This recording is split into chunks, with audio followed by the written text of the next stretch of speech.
बिस्मिल्लाहिर्रहमानिर्रहीम। अस्सलाम वालेकुम नाज़रीन, आप देख रहे हैं प्रोग्राम फ़ैसला। मैं हूं आफ्ताब मुगैरी। आज बात करें तो आज बिल्कुल जो है फ़ैसला होना है, वो फ़ैसला जिस तरह से अभी थोड़ी देर पहले अमेरिकन सदर ने वाज़ेह तौर पर सोशल मीडिया पे ये बताते हुए कहा कि एक तहज़ीब को अब ख़त्म करने जा रहे हैं। वो उस तहज़ीब का खात्मे का वक्त बिल्कुल नज़दीक आ चुका है। यानी कि सरज़मीन ईरान पर जिस तरह से उन्होंने कहा था कि हमला होगा और ये बड़ा शदीद हमला होगा, इस हमले में उस तहज़ीब को बिल्कुल पत्थर की दुनिया में धकेलने की जो बात प्रेसिडेंट ट्रंप ने की थी, उस तरफ आहिस्ता आहिस्ता सूरत हाल बढ़ती हुई नज़र आ रही है। मगर कोशिशें अभी भी जारी हैं। कहीं ना कहीं पाकिस्तान की कोशिशें बड़ी अहम हैं। आज भी पाकिस्तान ने जो है पाकिस्तान के chief of army staff field martial Syed Asif Munir ने आज कोर कमांडर कॉन्फ्रेंस में यकीनी तौर पर तमाम कोर कमांडर्स और ख़ास तौर पर इस खित्ते में सऊदी अरब समेत जो है चाइना समेत जो है मौजूदा खित्ते में जो इस वक्त तनाव है, उसमें इस्लामाबाद और chief of army staff field martial की जो कोशिशें हैं, उनसे जो है कोर कमांडर को भी आगाह किया गया और इसके साथ साथ हिंदुस्तान समेत खित्ते में पैदा होने वाली सूरत हाल पे भी बात हुई। इसके साथ साथ इस्लामाबाद का वो मुआहदा जिस पे जो है इस वक्त दुनिया की नज़रें हैं कि किसी भी तरह जो है इस्लामाबाद की जो कोशिशें हैं वो रंग लाएं और दुनिया को एक तीसरी आलमी जंग से बचाया जाए। और इससे आगे बढ़ के भी बात करें कि इस वक्त पूरी दुनिया कहीं ना कहीं महंगाई की चक्की में पिसती हुई नज़र आ रही है, क्योंकि यूरोप, अमेरिका समेत जो है पाकिस्तान और कई ममालिक जो एशिया के हैं, वहाँ पर जिस तरह से महंगाई इस जंग के बाद बढ़ती हुई नज़र आ रही है, तो कहा जाए कि एक तरफ ईरान जंग तो लड़ रहा है, मगर उसके साथ साथ दुनिया भी इस जंग में मैशियत की वजह से जो है कहीं ना कहीं लड़ती हुई नज़र आ रही है। अगर बात करें कि अगर फ़ैसला होता है और जो है ईरान पर आज जो है जिस तरह से प्रेसिडेंट ट्रंप कह रहे हैं हमला होता है, तो फिर होगा क्या? क्या इस खित्ते के जो है बिल्कुल जो कह सकते हैं कि दुनिया के नक्शे में हालात चेंज होते हुए नज़र आएंगे, क्योंकि ईरान भी यही कह रहा है कि अगर हमारे ऊपर हमला हुआ तो हम भी जवाबी कार्रवाइयाँ करेंगे, जो कि उन्होंने की भी हैं। फिर यूएई की सूरत हाल क्या होगी, इसके साथ साथ बहरीन की सूरत हाल क्या होगी, सऊदी अरब की क्या होगी, कतर की क्या होगी, तमाम वो ममालिक जहाँ पर इस वक्त अमेरिकन मौजूद हैं, अगरचे खुदा न खास्ता ये हमला अमेरिका कर लेता है, तो फिर जवाबी कार्रवाई में जो है ईरान भी जो है उन जगहों पर हमला करेगा, जो कि वाज़ेह तौर पर उन्होंने कहा है। तो उससे जो है कहीं ना कहीं अरब ममालिक जो हैं यकीनी तौर पर जो मुख्तलिफ आलमी सतह पर जो अखबारें भी लिख रही हैं और जो बताया भी जा रहा है, अमेरिका ये बमबारी करके अगर यहाँ से निकल जाता है इस खित्ते से, तो यकीनी तौर पर फिर इन अरब ममालिक का क्या होगा, इनकी गारंटी क्या होगी कि आने वाले वक्त में जिस तरह से ईरान अगर दोबारा इन पर हमला करता है तो फिर सूरत हाल कहाँ और किस तरफ जाएगी। इसी पे आज बात करेंगे। मेरे मौजूद मेहमान मैं जो है तारुफ कराता चलूँ, हमारे साथ हमें ज्वाइन किया है इस वक्त कमोडोर रिटायर वजीर हसन साहब हैं, दफ़ाई तजिया निगार हैं। बहुत शुक्रिया आपका। डॉक्टर शाहजा चीमा साहिबा हैं, माहिर बैनुल-अक़वामी उमूर। इंजा साकिब हैं, सिक्योरिटी एक्सपर्ट हैं, आपका भी बहुत शुक्रिया। तीनों मेहमानों को खुशामदीद कहते हुए कमोडोर साहब आपकी तरफ आऊँगा। फरमाइएगा सर कि आज ये जो फ़ैसला है, अगर प्रेसिडेंट ट्रंप जिस तरह से कह रहे हैं कि आज एक तहज़ीब को मिटाने जा रहे हैं, ख़त्म करने जा रहे हैं, तो आज समझ सकते हैं कि वाक़तन अगर ये तहज़ीबी याफ्ता जो ईरानी कौम है वो भी तो कह रही है कि हम भी इसके लिए तैयार हैं।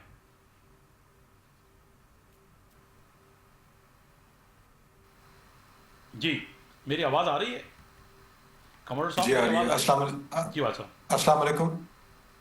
जनाब, जनाब। अच्छा अच्छा, आफ्ताब, इसको ऐसे अगर हम समझें कि पिछले 40 दिन में सदर ट्रंप ने जो अपनी मुख्तलिफ ट्वीट्स की हैं, उससे उन्होंने तकरीबन ऐसा कोई उनने अपने बारे में ऐसा कोई तज्जिया बन गया है कि उनकी बातों के ऊपर, फेस वैल्यू के ऊपर यकीन करना जो एनालिस्ट हैं, जो उनको थोड़ा सा मुश्किल लग रहा है। अब ये जो उन्होंने बात की कि पूरी सिविलाइजेशन जो है वो रात 8 बजे उनके टाइम के मुताबिक, पाकिस्तान में तकरीबन सुबह 5 बजे का वक्त होगा, उसमें वो ख़त्म हो जाएगी या वो एक बहुत मैसिव अटैक करेंगे। ये मुझे लग रहा है ये इंफॉर्मेशन डोमेन में वो कोर्स करना चाह रहे हैं ताकि ईरान जो है वो जल्दी अमेरिका की बनाई हुई टर्म्स के ऊपर सीज फायर के लिए राजी हो जाए। क्योंकि अगर हम देखें हिस्ट्री में कितने लोग गए ऐसी बड़ी बड़ी बातें की, लेकिन वो उन बातों से अपने एक्शन के साथ मैच नहीं कर सके।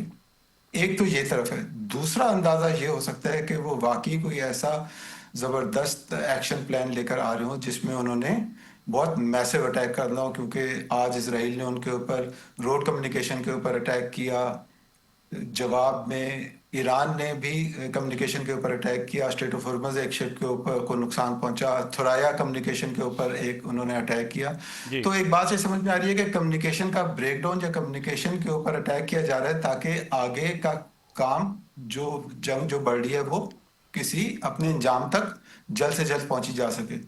लेकिन ये जंग जो है ये एक विशियस साइकिल बन गया है एस्केलेशन का। कभी चलती है कभी बंद होती है, और दोनों साइड जो है वो हार मानने के लिए तैयार नहीं है।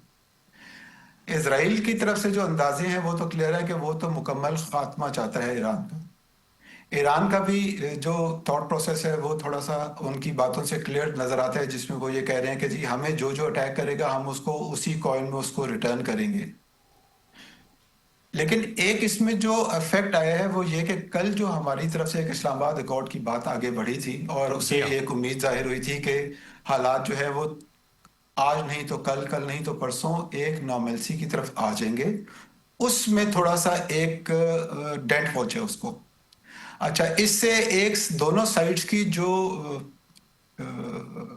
नियतें हैं वो थोड़ा सा उसके ऊपर डाउट आया है कि अगर हम अमेरिका की साइड से देखें तो इसराइल ने अटैक किए, ईरान ने भी रिटेलिएट किया, और जो आज उन्होंने जुबैल के ऊपर जो एनर्जी इंफ्रास्ट्रक्चर के ऊपर अटैक किए वो थोड़ा सा और हालात को थोड़ा सा और नेज़े की नोक पे लेके जाने वाली बात हो गई है, क्योंकि इससे एक बहुत ऐसा इफेक्ट जनरेट होगा मगर कमर साहब, एनर्जी अभी क्राइसिस। तक थोड़ी देर पहले भी जो खबरें आ रही थी तेहरान से कि सऊदी अरब पर आज हमले की, तो उन्होंने जिम्मेदारी कबूल नहीं की, ना तस्दीक की है। अगर देखा जाए कि माजी में भी ऐसा हुआ कि इसराइल ने कोशिश की कि कहीं ना कहीं हमले ऐसे किए जाएं कि जो है मुस्लिम उम्मा और ख़ास तौर पर जितने भी ममालिक हैं ये दस्तो गिरबान हो और आपस में लड़ें और हम जो है सेफ स्पेस से निकल जाएं।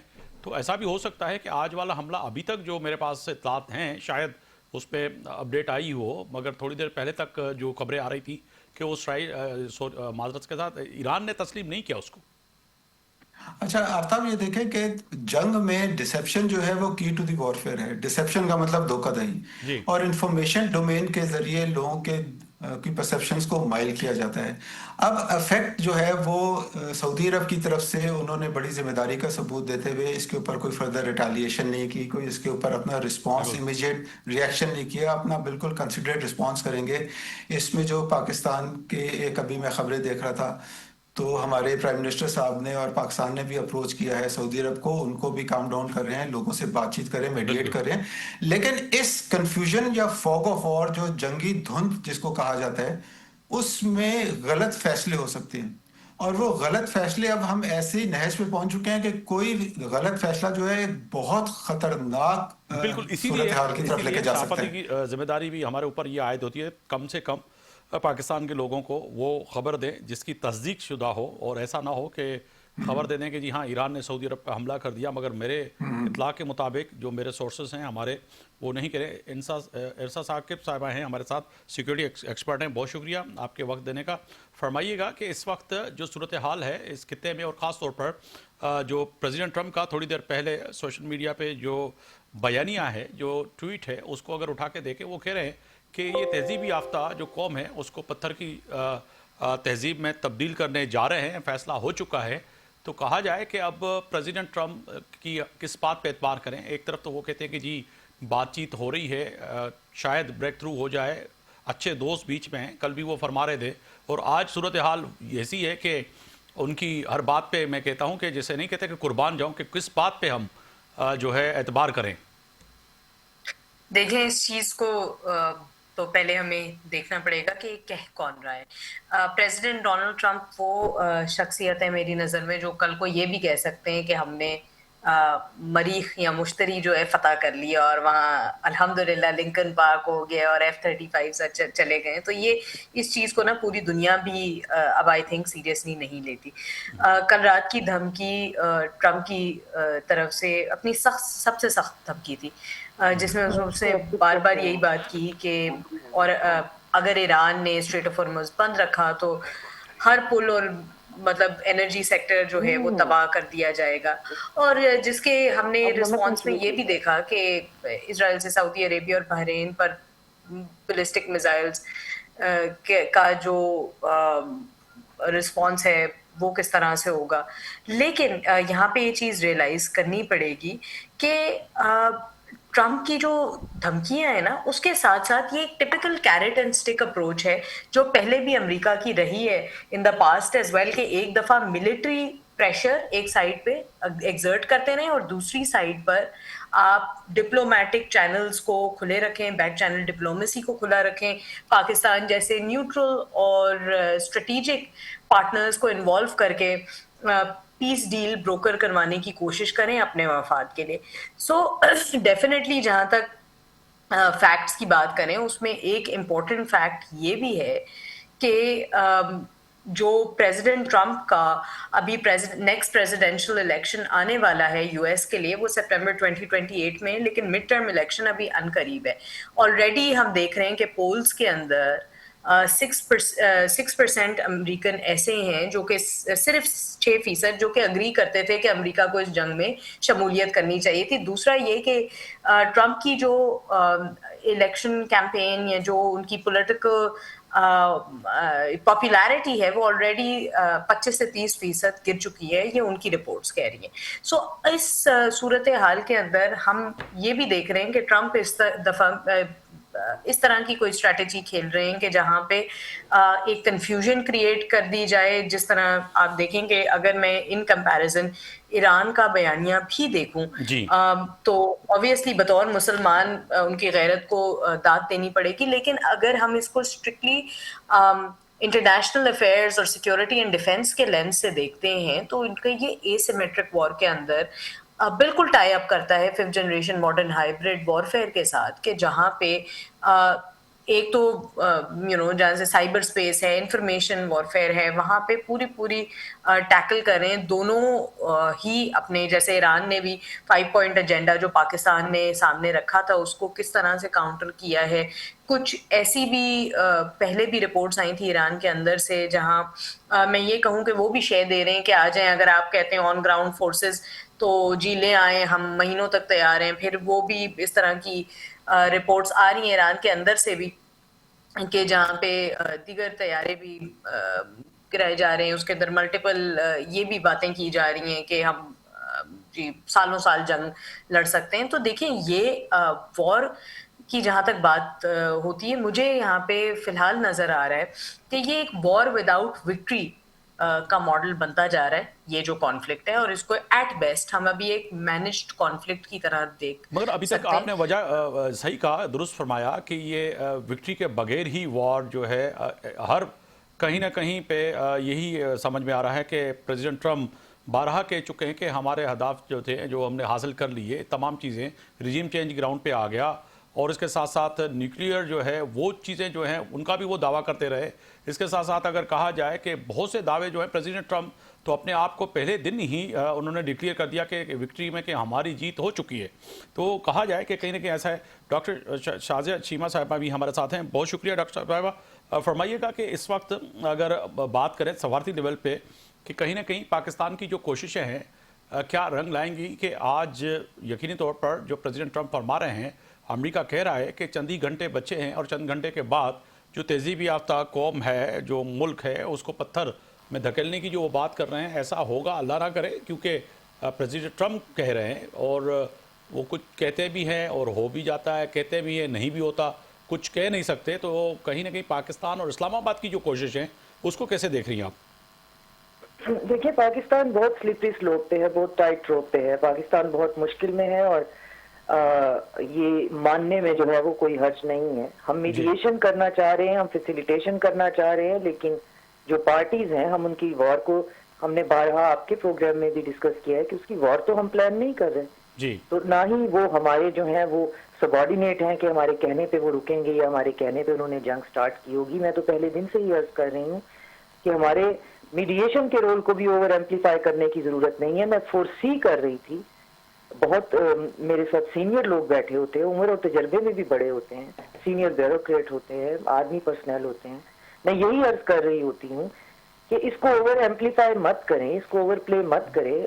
और मैं फोरसी कर रही थी कि हम पे ये सिचुएशन आ जानी है जब हमसे ये सवाल होना है कि जी आप तो सुलह करा रहे थे तो हुई क्यों नहीं सुलह।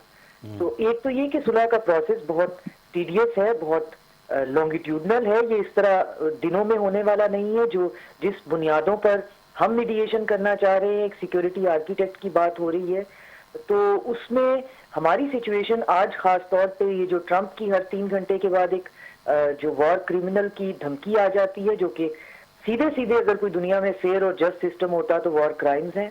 और फिर ईरान जो है वो प्रीएम्प्टिवली जो है वो ये दिखाने के लिए कि उसके पास पावर है, ताकत है, तो वो उसकी बेसिस पे और फिर खास तौर पे गल्फ कंट्रीज के ऊपर जो है वो उसके हमले जारी हैं। और आज का जो हमला है सऊदी अरेबिया के ऊपर उनकी ऑयल इंफ्रास्ट्रक्चर पे, उसने हमारे अंदर जो है अच्छा खासा जो है वो एक परेशानी जो है वो पैदा कर दी है, क्योंकि अल्टीमेटली उन्होंने हमारी तरफ ही देखना है, उनका कोई सिक्योरिटी आर्किटेक्ट है ही नहीं, तो सिक्योरिटी के लिए वो हमारी तरफ देखते हैं, हमारे भाई हैं। तो हम एक ऐसी सिचुएशन में हैं कि हम ना तो ईरान के साथ डिसऑनेस्ट हो सकते हैं या उनके बारे में हमारी एम्पैथी खत्म हो सकती है, और ना ही हम ये समझ सकते हैं कि गल्फ के ऊपर होने वाले अटैक्स जो हैं वो चलते ही जाएं। तो हम इस सिचुएशन में फंसे हुए हैं जहां पे हम मीडिएशन तो करना चाह रहे हैं, वहां पे मीडिएशन हमें एक ऐसे बंदे के साथ बीच में शामिल है जो कि जिसके मानने वाले कहते हैं जी इसकी थ्योरी मैडमैन थ्योरी है। अब एक मैडमैन थ्योरी को आप मेटाफोरिकल ले या लिटरल ले लें तो वो है तो मैडमैन थ्योरी ही, जो कि आज कहता फिर रहा है कि जी मैं एक तहजीब को जो है वो खत्म कर दूंगा। तो तहजीब कैसे खत्म होगी? पिछले 40-48 दिनों से जो कुछ भी हो रहा है उससे तो वो तहजीब खत्म नहीं हुई। तो आज आप कह रहे हैं कि आप 4 घंटे में तहजीब खत्म करेंगे, इसका मतलब है कि वो जो बातें हो रही हैं इंटेल सर्कल में कि लिमिटेड टैक्टिकल जो है स्ट्रेटेजिक न्यूक्लियर अटैक होगा, लिमिटेड न्यूक्स होंगे, तो इसका मतलब है वो फिर वो सच है, वो कॉन्स्पिरेसी थ्योरी नहीं है। तो अब अगर हमारे पड़ोस के अंदर इस तरह का कोई अटैक हो जाता है तो हम तो उसके स्पिल ओवर से भी नहीं बच सकते हैं। और हमारी सिचुएशन ये है कि हम एक मिडिल पावर होने की वजह से कोई गारंटी ईरान को तो नहीं दे सकते कि मैडमैन की गारंटी हम दे रहे हैं। हम कैसे दे सकते हैं जिसकी गारंटी अमेरिका में कोई नहीं दे सकता, जिसकी गारंटी यूरोप नहीं दे रहा, वो साइड पे होके बैठ गए। इवन चाइना रशिया जो है बैकडोर बहुत सपोर्ट ईरान की कर रहे हैं, फ्रंट पे आके तो गारंटी की बात वो भी नहीं कर रहे कि जी हम गारंटी देते हैं, अल ऐलान गारंटी देते हैं, आप सीज फायर करिए और आज करिए। तो ईरान एक ऐसे कॉगमार में फंसा हुआ है जहां पे उस पर एग्जिस्टेंशियल उसका मसला है, उस पे हमले इस तरह के हो रहे हैं, कहा जा रहा है कि तुम्हारी तहजीब खत्म कर। वजी साहब भी साथ हैं। वजी साहब फरमाइएगा कि प्रेसिडेंट ट्रंप ने कई दफ़ा कहा है कि अगर कोई रोक सकता है तो मैं वो खुद हूँ और मुझे खुद को ही रोकना पड़ेगा, बाकी मुझे कोई ताकत नहीं रोक सकती। तो बिल्कुल डॉक्टर साहिबा भी यही कह रही हैं कि आखिर रोकेगा कौन और समझाएगा कौन? एक तरफ ईरान है, एक तरफ अमेरिका है, और दोनों की तरफ से कहीं ना कहीं ऐसे बयानात आ रहे हैं, और आज भी जो बयानात ईरान से आ रहे हैं यकीनी तौर पर उनके ऊपर जंग मुसलत की गई है। तो वो तो प्रेसिडेंट ट्रंप जैसे जो हर थोड़ी देर के बाद खुद के ही तर्जमान हैं और वो बयान करते हैं, तो फिर तो तेहरान को भी जो जवाब देना ही पड़ेगा। और वो जो जवाब देते हैं तो वो भी बड़ा जो है इस वक्त इस खित्ते में बायज़ परेशानी है ही है। ईरानियों के साथ साथ पूरी दुनिया के लिए कहीं ना कहीं बैठ के बात तो करनी है ना। बिल्कुल ऐसे ही है कि कहीं ना कहीं बैठ के बात करनी है, लेकिन बात करने के लिए उन्होंने ईरान में बड़े कम बंदे छोड़े, नंबर 1 जी। नंबर 2, आपकी इस बात से भी मैं बिल्कुल मुत्तफिक हूँ कि ये जंग की रोकने की कुंजी जो है वो अमेरिका के पास ही है, क्योंकि अमेरिका जंग रोकेगा, इजराइल को रिस्ट्रेंट करेगा, उसके बाद वो कॉन्फिडेंस बिल्डिंग मेजर्स होंगे तो ही कोई ईरान जो है इस मामले के ऊपर, मगर ईरान तो 45 दिन 40 दिन वाले फार्मूले पे तो आ ही नहीं रहा है। ईरान कह रहा है या तो बिल्कुल इस जंग को ख़त्म करें, हमारे ऊपर जो पाबंदियां लगी हुई हैं वो हटा दें, जो है स्टेट ऑफ हुर्मस का फैसला कर लें, यानी कि उनके जो नुकात हैं वो तो बिल्कुल कह रहे हैं या तो फिर हमें बिल्कुल सफारती से मिटा दें या तो फिर इन नुकात पे आके हमसे बात करें, तो फिर बात कैसे होगी? क्योंकि देखिए इसका थोड़ा सा तनाजुर पीछे हिस्ट्री में जाएंगे तो हमें ज़्यादा बेहतर तौर पे पता चलेगा कि अगर हम सिर्फ 10 साल पीछे जाएं, JCPOA 2015 में साइन हुआ जिसमें ईरान को मेन स्ट्रीम में लेकर आने की कोशिश की गई और सारे मैकेनिज्म तय हुआ, लेकिन जब प्रेसिडेंट ट्रंप दोबारा आए तो उन्होंने उसको डील को उसके ऊपर तहफ़्फ़ुज़ात का अपना इजहार किया। उसके बाद आहिस्ता आहिस्ता रिफ्ट बढ़ना शुरू हो गई। पिछले 2 सालों में देखे थोड़ी सी हुई, जंग हुई, मिसाइल एक्सचेंज हुए, लेकिन वो मामलात रुक गए, दरमियान में थर्ड पार्टीज मीडिएशन हो गई। लेकिन अब जब इधर प्रीएम्प्टिव स्ट्राइक हुई और उसके बाद रिजीम चेंज के नाम के ऊपर उनकी इतनी लीडरशिप को जो इसको ख़त्म कर दिया, तो जब नई लीडरशिप आती है, नई लीडरशिप के अपने थॉट प्रोसेस होता है और उसमें फिर दोबारा से उनको टेबल पे लाने के लिए बहुत मैसिव एफर्ट करनी पड़ती है। और इधर हमें मेरा ख्याल है कि पाकिस्तान की जो हम एफर्ट कर रहे हैं कि 2 मुसलमानों मुल्कों में जो जंग का ख़तरा बढ़ते जा रहा है उसके दरमियान में रोकने की जो एफर्ट हो रही है वो बहुत अच्छी और मुनासिब एफर्ट है। एक बात अब इधर और मैं ज़रूर करना चाहूँगा कि हम जब भी अपना हर्मस की बात करते हैं तो हम बात करते हैं तेल की या गैस की।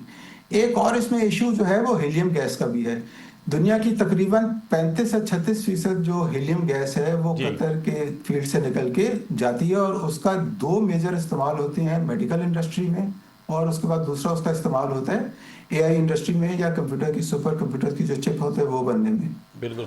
और जो डाटा सेंटर्स के ऊपर अटैक UAE में हो रहा है उधर, और ये जो इफेक्ट आएगा, जो हीलियम गैस की मार्केट में प्राइस तकरीबन डबल हो गई है, ये आहिस्ता आहिस्ता हमारी तमाम जो माशरती ज़िंदगी के मुख्तलिफ हिस्से हैं उनके ऊपर इफेक्ट नज़र आना शुरू हो जाएगा।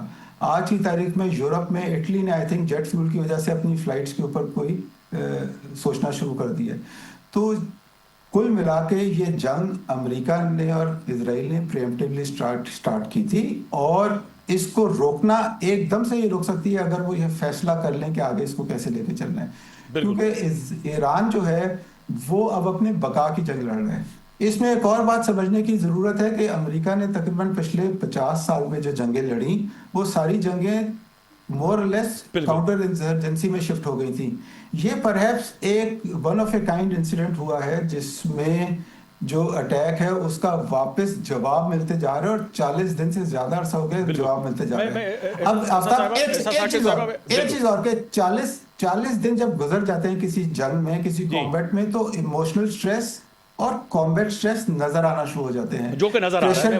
वही सवाल नजर आ रहा है। ऐसा साहब का आगे रखिए कि जो है कि 1 करोड़ 70 लाख से ज़्यादा लोगों ने, जो कि आज खबरें भी आई कि ईरान के लोग जो है इस जंग में बराह रास्त जो है उन्होंने कहा है कि हम जंग लड़ने के लिए तैयार हैं और उन्होंने अप्लाई किया है। तो कहा जाए कि कहीं ना कहीं जो ईरान के लोग हैं अब उन्होंने भी ये फैसला कर लिया है कि ये जो जंग अगर ग्राउंड पे होती है और अमेरिकन उतरते हैं तो फिर वहां पे भी लड़ने के लिए तैयार हैं और अफवाज के साथ भी खड़े हुए हैं। जी बिल्कुल। देखें, एक चीज़ जो हमें माइंड में रखनी पड़ेगी कि जब अली ख़ामेनी साहब की शहादत हुई तो it was like killing the pope of the Muslims. ये एक बड़ा सीरियस इशू है। इवन वो जो जेन्युइन कुछ प्रोटेस्ट ताजरों के ईरान के बाज़ार में, तेहरान के बाज़ार में शुरू हुए थे, या जो यूथ ने कुछ यूनिवर्सिटीज़ में सख्ती फ्रॉम द रिजीम उसकी वजह से स्टार्ट किए थे, अब वो लोग भी बार बार बदले के लिए चैंट करते हैं, वो सड़कों पे निकल आए हैं। वो बिल्कुल आपने उनको यूनाइट कर दिया और ना सिर्फ ईरान में रहने वाले लोगों को बल्कि दीगर बहुत सारे ऐसे मुस्लिम उम्मा के रिप्रेजेंटेटिव्स को जो through out the world UK से लेके पाकिस्तान तक एग्जिस्ट करते हैं। तो ये एक बड़ी सीरियस कॉल फॉर एक्शन है। अच्छा, आगे क्या हो सकता है अगर हम 3 सिनारियोज इवैल्यूएट करें? या तो ये कि बेस्ट केस सिनारियो, जो कि मुझे फिलहाल मुमकिन तो है लेकिन बहुत मुश्किल लग रहा है, कि डील हो जाए। फॉर एग्जांपल पाकिस्तान किसी तरह से मीडिएशन करता है, कामयाब होती है, कुछ मिडिल ईस्टर्न कंट्रीज की तरफ से प्रेशर आता है और स्ट्रेट ऑफ हॉर्मुज़ खुल जाए, तो डेफिनेटली एक तो ये एक डिप्लोमेटिक विन होगी, लेकिन ये बहुत बहुत फिलहाल ये भी हो सकता है कि प्रेसिडेंट ट्रंप का थोड़ी देर के बाद ये भी फिर सोशल मीडिया के थ्रू बताएं कि ठीक है 8 घंटे या 24 घंटे मजीद दे दिए हैं और बातचीत हो रही है, कामयाबी की तरफ जा रहे हैं। इसी तरह की खबर भी तवक्को की जाती है जी। प्रेसिडेंट ट्रम्प से कि वो आ सकती है, ऐसा भी नहीं है कि देखो नहीं।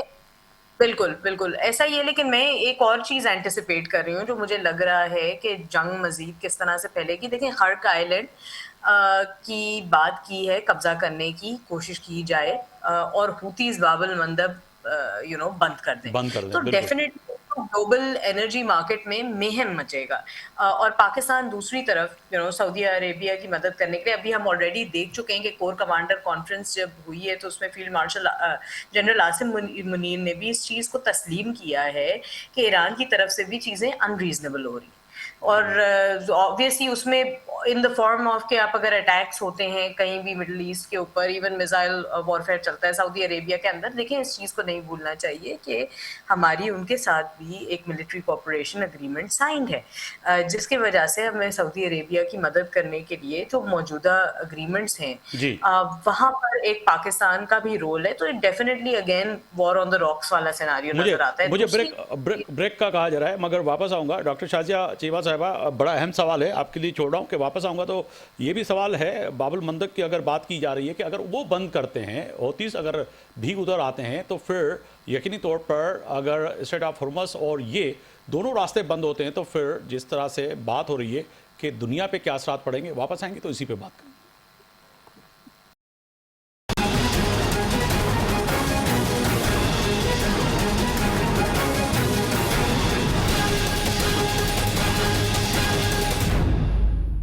एक बार फिर खुशामदीद कहता हूँ अपने प्रोग्राम में। ब्रेक से पहले जिस तरह से बात हो रही है ईरान और अमेरिका और इसराइल की जंग, उसके बाद पैदा होने वाली सूरत हाल और बिलखुसूस पाकिस्तान की कोशिशें।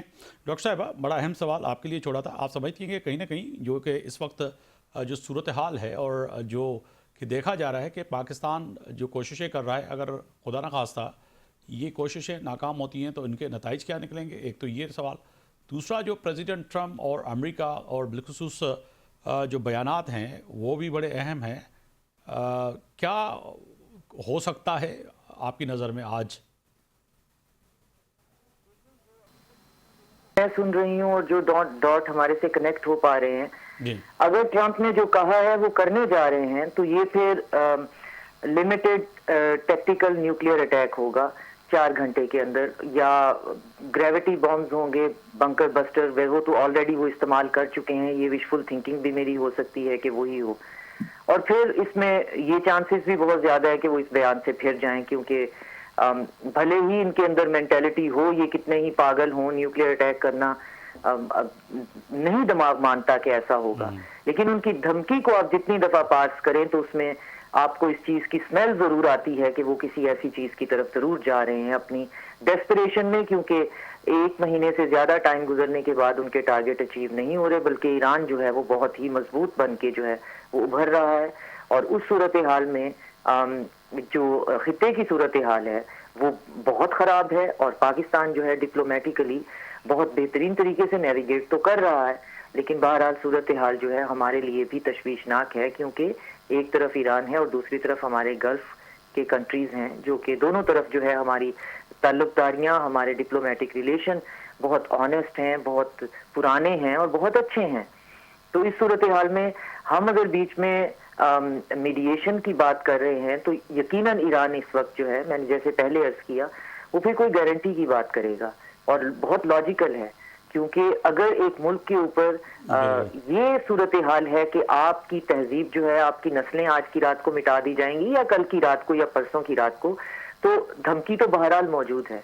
तो उसमें फिर उनका ये कहना या सोचना जस्टिफाइड है कि अगर हम नहीं हैं तो फिर हम रहने किसी और को भी नहीं देंगे। बिल्कुल। दूसरा सवाल यहाँ पे बड़ा अहम है, जो मैंने कहा था ब्रेक से वापस आके आपसे सामने रखूंगा, क्योंकि कमरों साहब ने भी बात की थी, अगर हौतीस भी अगर आ जाते हैं, जो कि लग ऐसे रहा है कि अगर हमला हो जाता है तो फिर यमनी जो है हौतीस जो हैं वो भी रास्ता बंद कर देते हैं, इधर से आप हॉर्मज़ भी बंद है, तो फिर कहा जाए कि स्टेट ऑफ ओमान भी है, तमाम रास्ते अगर बंद होते हैं तो दुनिया फिर कहाँ जाएगी? अगर ख़ास तौर पे उन ममालिक की बात करें, यूरोपीय ममालिक की बात करें, क्योंकि प्रेसिडेंट ट्रम्प बारहा कह चुके हैं कि जी हमें जो करना है, बाकी जिसको तेल चाहिए जाके खुद रास्ता खुलवाए। तो ये ईरान के पास इस जंग की हिकमत अमली में स्टेट ऑफ हॉर्मुज़ को बंद करना और फिर बाबुल मंदेब जो है उसको हूथियों की मदद से और फिर हिजबुल्लाह की तरफ से इसराइल पे प्रेशर डालना, ये उनके वॉर टैक्टिक्स, उनकी प्लानिंग का हिस्सा है जी। और ये कोऑर्डिनेशन से ही हो रहा है जो कुछ भी होगा। तो अभी तक अगर बाबुल मंदेब पे उस तरह से उसको चोक नहीं किया गया है, सिर्फ एक खौफ है कि जी इसराइली रिलेटेड जहाज वहां से ना गुजरे, तो वो खुद वॉलंटरली नहीं गुजर रहे, लेकिन अभी वो रास्ता खुला हुआ है। तो इसमें क्या, इसमें जो जाहिर है इकोनॉमिक जो है वो रिसेशन और फिर उसके बाद डिप्रेशन के अंदर जो है वो पूरी इकोनॉमी चली जाएगी। लेकिन इकोनॉमी के रिसेशन और डिप्रेशन में जाने से भी बड़ा सवाल ये है कि आखिर इस जंग को ने रुकना कैसे है। और ये जो नया एक हर दफा हमारे लिए एक नई जंग के अंदर एक नई टर्म भी कॉइन हो जाती है कि एग्रेसर के लिए हमने एक ऑफ रैंप देना है। तो एग्रेसर जो है वो अपनी शिकस्त को तस्लीम करके वापस नहीं जाना चाहता है, तो वो ऑफ रैंप क्या होगा और वो फिर ऑफ रैंप देगा कौन? कौन जो है वो बिल्ली के गले में घंटी बांधेगा? यूरोप जो है उसने चुप साध ली है, वो तो बिल्कुल ऐसे लाताल्लुक होके बैठ गए हैं। बाकी जो रीजन के पावरफुल कंट्रीज हैं, चाइना और रशिया, वो बैकडोर तो बहुत मदद कर रहे हैं और ये भी मेरी अंडरस्टैंडिंग है कि वो इस जंग के अंदर ईरान के बिल्कुल साथ है, मगर पब्लिकली तो वो किसी चीज को कंडेम नहीं कर रहे हैं या इन बयानात का कोई जवाब नहीं दे रहे हैं।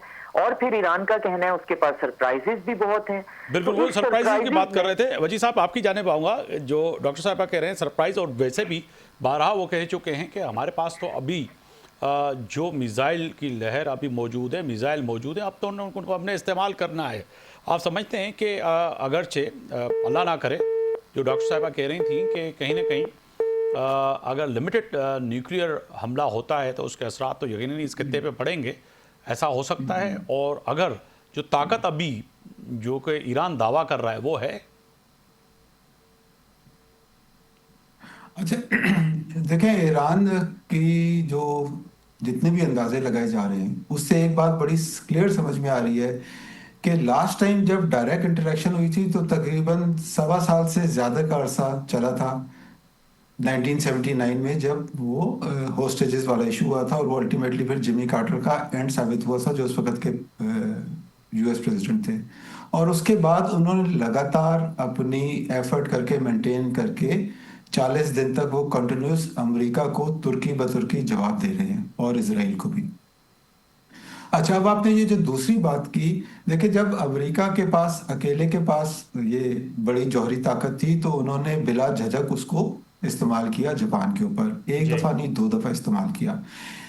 और चूंकि एक उनके थॉट प्रोसेस में जो 90s में निकला था एंड ऑफ हिस्ट्री, जिसमें उन्होंने कहा था कि लिबरल डेमोक्रेसी और लिबरल जो तर्ज हुकूमत है वो इंसानियत की मिराज है उनकी नज़र में और वो बेस्ट है और इससे आगे वो तरक्की नहीं कर सकते, तो इस थॉट प्रोसेस ने उनके जहन में एक सुप्रीमेसी का बता दिया कि वो दुनिया के मालिक हैं और उन्होंने दुनिया को चलाना है।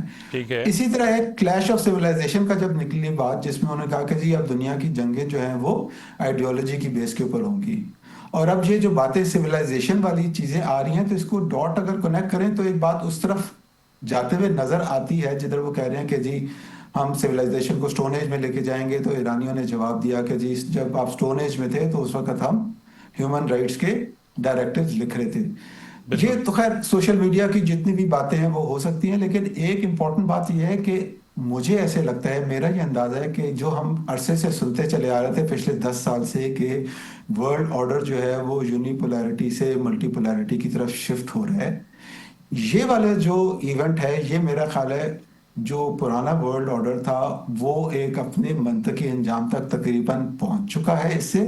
और अब जो चीजें सामने उभरती हुई नजर आ रही हैं, जो बैक चैनल के ऊपर सपोर्ट मिल रही है और जो बैक चैनल के ऊपर जिस तरह सपोर्ट की जा रही है और सामने नहीं नजर आ रही, वो हम ये देख रहे हैं कि जो चीन है वो हमेशा से खामोश रह के पीछे पसे पर्दा ज्यादा काम करते हैं।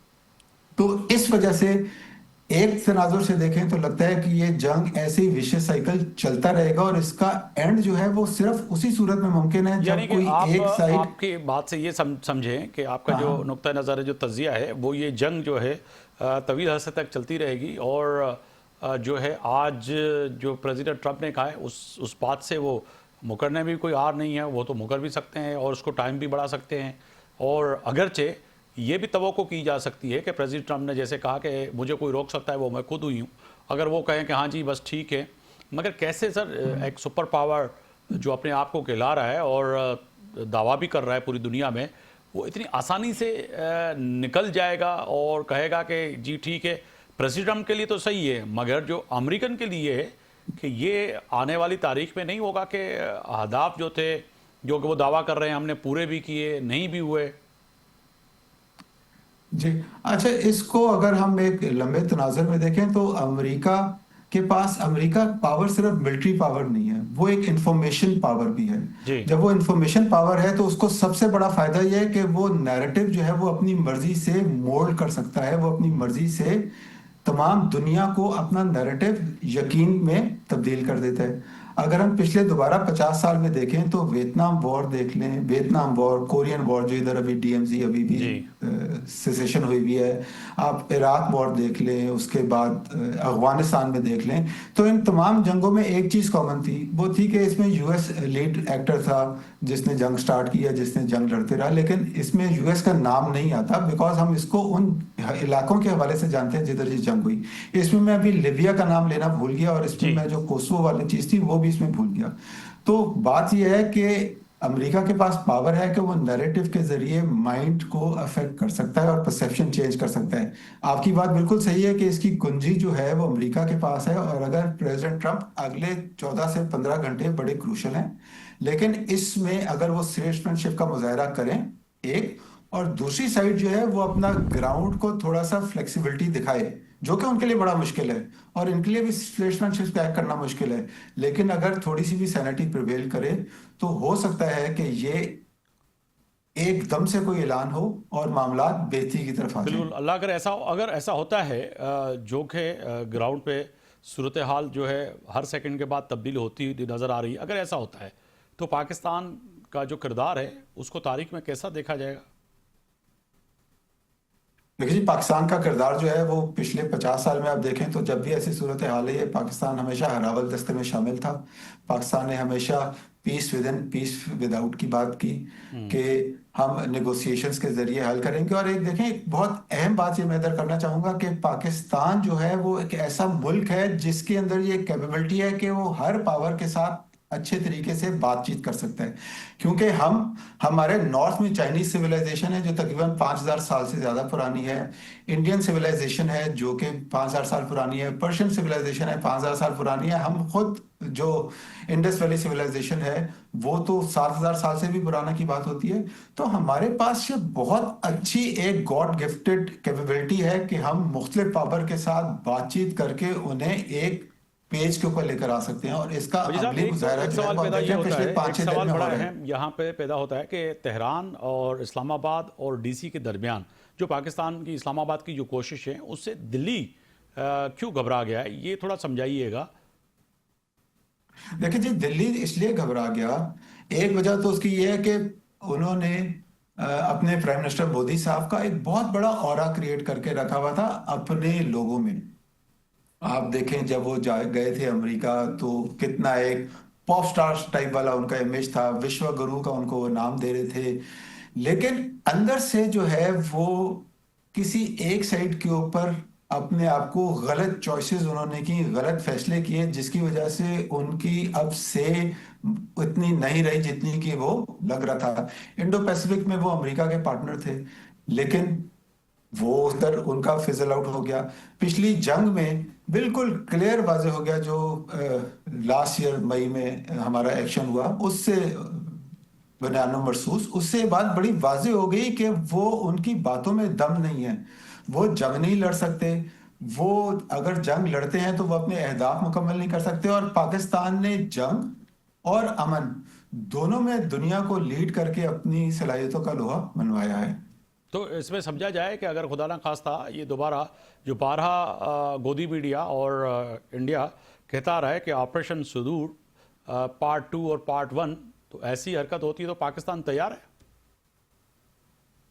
देखिए जी, ये मुझे बताने की जरूरत नहीं है कि पाकिस्तान तैयार है, पाकिस्तान हम वक्त तैयार है। पाकिस्तान ने ये चीजें पिछले 2019 से रिसेंटली स्टार्ट करें तो पिछले 6-7 सालों में ये बारहा साबित किया है हमारी एयरफोर्स ने, हमारी फौज ने, हमारी नेवी ने, कि पाकिस्तान ने जब भी हुआ है तो दुश्मन के दांत सिर्फ खट्टे नहीं किए बल्कि तोड़ के साइड पे रखे हैं।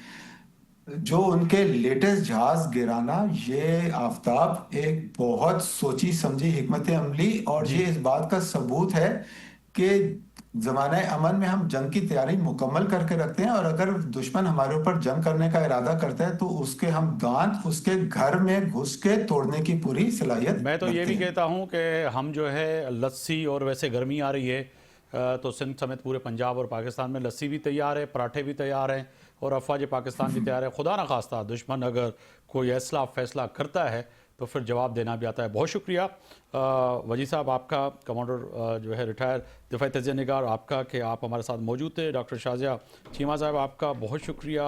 इरसा साकिब सिक्योरिटी एक्सपर्ट आपका बहुत शुक्रिया। आज बात की कोशिश की कि ख़ासतौर पर इस्लामाबाद और तेहरान और डीसी के दरमियान जो बातें हो रही हैं, और प्रेसिडेंट ट्रंप जो कह रहे हैं कि चंद घंटों के बाद शायद वो ईरान पर हमला करें, और हमला अगर होता है तो इसके असरात यकीनी तौर पर पाकिस्तान समेत पूरी दुनिया में पड़ेंगे ही पड़ेंगे। मगर पाकिस्तान की जो कोशिश है आखिरी दम तक कि किसी भी तरह ये मुआहदा जो इस्लामाबाद जो अकॉर्ड किया कहा जा रहा है, मुआहदा कहा जा रहा है, कि उसको शक्ल आखिरी शक्ल में ईरानी जो यहाँ पे सफ़ीर है पाकिस्तान में, उन्होंने भी इसकी तस्दीक की है कि कहीं ना कहीं हम नज़दीक पहुँच चुके हैं।